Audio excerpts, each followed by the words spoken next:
మీ Khammam parliament జరుగుతున్నటువంటి MP election సంబంధించి ఏ party గెలిచే అవకాశం ఉంది? బీజేపీ పార్టీ గెలిచే అవకాశం ఉందండి. ఎందుకని?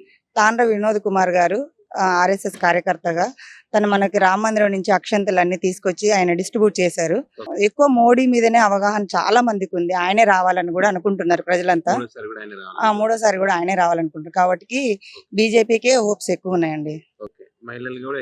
మహిళలు కూడా ఎక్కువ ఇష్టపడుతుంది. 33% రిజర్వేషన్ కూడా మహిళలకే ఉంది. కాబట్టి మోదీ గారికి మూడోసారి గెలిపించాలని మహిళలందరూ కూడా కోరుకుంటున్నారు. ఓకే. ఇప్పుడు ఈయన వినోద్ గారు గెలిస్తే గనక మంచి పనులు చేస్తారనే నమ్మకం మీకు కనిపిస్తుంది?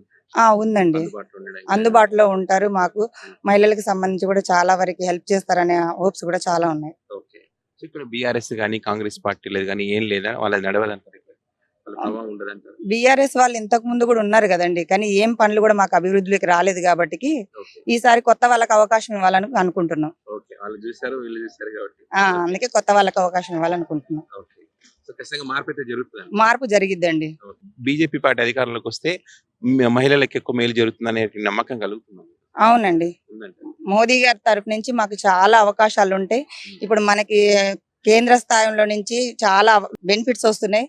అవి రాష్ట్రంలోకి దాకా రావట్లేదు. ఇక్కడ ఉండే రాజకీయ వ్యక్తులు మనకి కింది స్థాయికి రానియకుండా చేస్తున్నారు. కాబట్టి మాకు బీజేపీ వస్తే బాగుంటదని ఆలోచిస్తున్నాం. సో ఇప్పుడు ఎలా జరగబోతుంది అంటే ఖమ్మం నియోజకవర్గం చూస్తే కనుక పార్లమెంట్ పరిధికి సంబంధించి చూస్తే ఎంపీ అభ్యర్థిగా ఏ పార్టీ గెలిచే ఛాన్స్ ఉంది?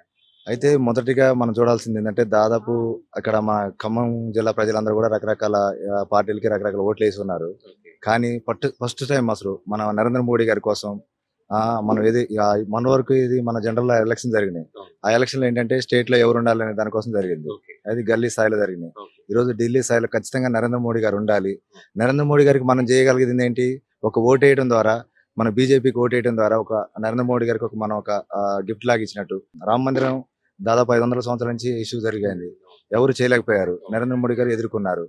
ఆర్టికల్ 370 కూడా మేము అప్పుడు మన పుస్తకాలు చదువుకున్నప్పుడు పూర్తిగా సగ భూభాగం కూడా కాశ్మీర్ లో ఉంది. కాశ్మీర్ మనది కాదు, సపరేట్. అక్కడ గొడవలు జరగడం, ఒక మిలిటరీ వాళ్ళు కూడా పబ్లిక్ వాళ్ళు కొట్టడం అన్ని చూశారు. వీడియోస్ అంతా పబ్లిక్ అందరికీ తెలిసి ఆ విషయాలని. అదంతా ఒక పాకిస్తాన్ ఆక్యుపైలో ఉండి చాలా ఇబ్బందులు గురయ్యారు. నరేంద్ర మోడీ గారు వచ్చిన తర్వాత ఒక బలమైన నాయకుడు వచ్చారు. ఆ నాయకుడి ద్వారా మన భారతదేశానికి మేలు జరుగుతుంది, దేశం ఒక గొప్ప స్థితిలో ఉందని పబ్లిక్ బాగా అనుకుంటున్నారు. ఇప్పుడు ఎక్కడ కనిపించినా కూడా చూడండి, మీరు జనరల్ కూడా నరేంద్ర మోడీ గారికి బీజేపీకి వేయాలి, బీజేపీకి ప్రతి ఒక్కరు కూడా పబ్లిక్ గల్లీ లెవెల్లో, గ్రౌండ్ లెవెల్లో కూడా ఎక్కడ చూసినా కూడా నరేంద్ర మోడీ గారికి వేయాలి, బీజేపీకి వేయాలనే ఆలోచనలో ఉన్నారు అంతా. ఖమ్మం పార్లమెంట్ పరిధి చూస్తే కనుక బీజేపీ నుంచి వినోద్రావు గారు ఉన్నారు. సో నాగేశ్వరరావు గారు బీఆర్ఎస్ నుంచి ఉన్నారు. ప్రస్తుతానికి అయితే వినిపిస్తున్న పొంగులేటి ప్రసాద్ రెడ్డి సంథింగ్ ఏదో పేరు చెప్తా ఉన్నారు. సో ఈ ముగ్గురు అభ్యర్థులలో ప్రజలకు అందుబాటులో ఉండి ప్రజా సమస్యలు తెలుసుకొని మేలు చేసేటువంటి వ్యక్తులు అంటే ఎవరు అనిపిస్తుంది? ఈ వినోద్రావు గారికి ఇచ్చారంటే ఖచ్చితంగా వినోద్రావు గారు ఖచ్చితంగా దానికంటే ప్రత్యేకమైన వ్యక్తి, స్పెషల్ అయిన వ్యక్తి అని కూడా అందరూ అనుకున్నారు. అక్కడ మన రాష్ట్ర స్థాయిలో, నేషనల్ స్థాయిలో కూడా మంచిగా గట్టి వ్యక్తి అని చెప్పి అనుకున్నారు. ఇక్కడ జరిగింది కూడా అదే జరుగుతుంది. గ్రౌండ్ లెవెల్లో ఏ రోజు లేని విధంగా గ్రౌండ్ లెవెల్, గ్రామ స్థాయిలో, బూత్ స్థాయిలో కూడా ఈ రోజు బీజేపీ ప్రచారాలు జరుగుతున్నాయి. ఇంతవరకు మీరు అన్నట్టు ఇంతవరకు ఎక్కడ ఏ ప్రచారం, ఏ వెహికల్ కూడా ఇప్పుడు ఏమన్నా పెద్ద అభ్యర్థులు నాగేశ్వరరావు గారు కానివ్వండి, పొంగులేటి శ్రీనివాసరెడ్డి గారు సంబంధించిన కానీ ఎవరు కూడా ఇంకా ఇంతవరకు ప్రచారం స్టార్ట్ చేయలేదు. వాళ్ళ కాన్వెన్స్ కూడా ఏం లేదు. కానీ ఈ వినోద్రావు గారు గ్రౌండ్ లెవెల్కి వెళ్ళిపోయారు. ఈ రోజు అభ్యర్థుల విషయాన్ని చూస్తే కనుక ఇప్పుడు బీజేపీ నుంచి వినోద్రావు గారు ఉన్నారు. కాంగ్రెస్ పార్టీ నుంచి ఇంకా పేర్లు ఇంకా చర్చ జరుగుతా ఉంది. బీఆర్ఎస్ నుంచి నాగేశ్వరరావు. ఈ ముగ్గురిలో అభ్యర్థులు అంటే ప్రజలకు అందుబాటులో ఉండి ప్రజలకు సేవ చేయాలనేటువంటి ఆలోచన ఉన్నటువంటి వ్యక్తులు ఎవరంటే ఏం చెప్తారు? నాగేశ్వరరావు గారిని మనం గతంలో ఎంపీగా చూస్తున్నాము. మీ అందరికీ కూడా తెలిసే ఉంటుంది. అది తర్వాత ఇప్పుడు కూడా చూస్తూ ఉన్నాము. గత కొంతకాలంగా ఇప్పుడు వినోద్రావు గారు బేసికల్ గా హిందూ పరిషత్, దాని నుంచి వచ్చిన వారు, ఆర్ఎస్ఎస్ నుంచి వచ్చిన ఒక కార్యకర్త స్థాయి నుంచి మా హిందువుల కష్టాలేంటి, మేము ఏం చేస్తున్నాం, ఎన్ని రకాలుగా పనిచేస్తున్నాం, సంస్థాగతంగా పని తెలిసిన వ్యక్తి మాకు కావాలని మేము తాండా వినోద్రావు అన్న గారిని తెచ్చుకున్నాం.